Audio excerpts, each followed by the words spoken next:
శ్రీ గురుభ్యో నమః. శ్రీ శంకర భగవత్పాద విరచిత శివానందలహరి 31వ శ్లోకము.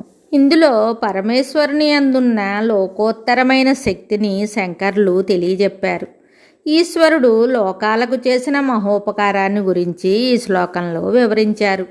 నాలం వా పరమోపకారకమిదం త్వేకం పశూనాం పతే పశ్యన్ కుక్షిగతాన్ చరాచరగణాన్ బాహ్యస్థితాన్ రక్షితుం సర్వామర్త్యపలాయనౌషధమతిజ్వాలాకరం భీకరం నిక్షిప్తం గరళం గళేన గిళితం నోద్గీర్ణమేవ త్వయా. ఈ శ్లోకమునకు భావము: ఓ పశుపతి ఈశ్వర, నీవు నీ కడుపులోనున్న జంగమ స్థావరములను, బయట ఉన్న దేవతాదులను చూస్తున్నవాడవై, మృంగితే కడుపులోని వారు, ఉమ్మినచో బయట ఉన్న దేవతలను నశిస్తారని దయతలచి వారిని రక్షించటానికి దేవతలనందరినీ పారిపోనట్లు చేసిన పెద్ద మంటలతో కూడిన భయంకరమైన విషము నీ కంఠముచే మృంగబడి అక్కడనే ఉంచబడింది.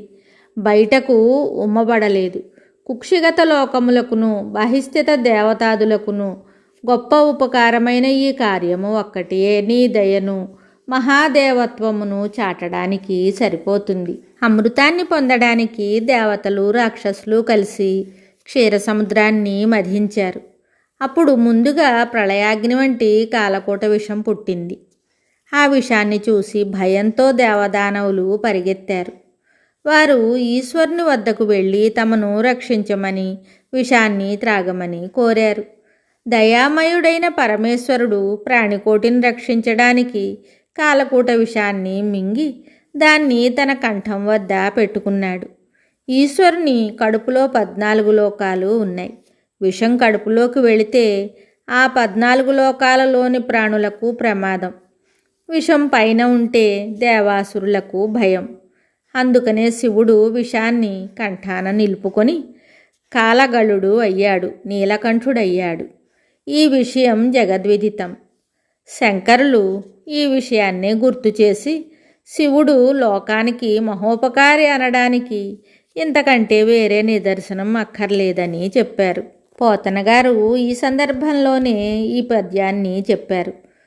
ఉదరము లోకంబులకును సదనంబగుటెరిగి శివుడు చటుల విషాగ్నిం గుదురు కొనగ గంఠబిలమున పదిలముగా నిలిపి సూక్ష్మ ఫలరసము క్రియన్. పరమేశ్వరుని ఉదరం సమస్త లోకాలకు నిలయం. అందువల్ల ఆయన ఆ భయంకర విషాగ్నిని లోపలకు పోకుండా ఏదో చిన్న పండురసంలా జాగ్రత్తగా గొంతులోనే ఉండేటట్లు నిలుపుకున్నాడు. ఏ దైవము చేయని మహోపకారం శివుడు ఒక్కడే చేశాడు కాబట్టి జగద్రక్షకుడు, ఆర్తత్రాణపరాయణుడు, మహోపకారి అని పిలుచుకోవడానికి శివుడు ఒక్కడే తగినవాడని శంకరులు ఈ శ్లోకంలో చెప్పారు.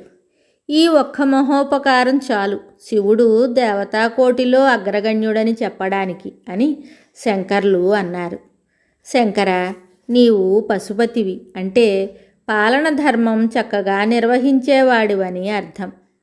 దానిని ఈ విధంగా నిర్వహించి నిరూపించుకున్న మహానుభావుడవు నీవు లోకాలకు పరమోపకారం చేసే వాత్సల్యమూర్తివి అనడానికి 10 మాటలు చెప్పుకోనక్కర్లేదు. ఈ ఒక్క ఉదాహరణము చాలు. మరి ఒక శ్లోకంతో మళ్ళీ కలుద్దాం. శుభం.